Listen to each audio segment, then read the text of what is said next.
Mal-200 persuna kienu avviċinati u mitkelma bħala parti mill-inkjesta maġisterjali li ssejħet wara l-inċident f'Paċeville fil-lejl ta' bejn 14 u l-15 ta' Novembru li għadda.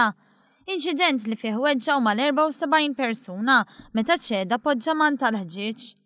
Is-sostni dan it-Times of Malta fil-ħarġa tagħha tal-ħadd li żittajt li l-inkjesta qed tħares lejn miżuri tas-saħħa u sigurtà fil-Klabb L-Aswan li fih seħħ l-inċident. Tikkwota wkoll kumment mill-Ministeru tal-Intern u s-Sigurtà Nazzjonali li l-inkjesta qed tittieħed b'serjetà kbira u li mixja pastan tajjeb li mistennija tkun lesta fi ftit żmien.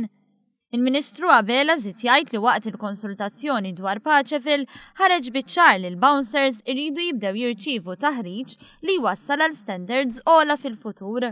Huwa mifhum ukoll li fih wienet u stabbilimenti bħal dawn ma hemm l-ebda ċertifikazzjoni ta' sigurtà dwar in-nirien. Għalhekk il-Ministru Carmelo Abela għalli jinħass il-bżonn li jew jingħata l-poter lil xi awtorità eżistenti jew titwaqqaf awtorità ġdida biex tiċċertifika postijiet dwar sigurtà f'każ ta' nirien.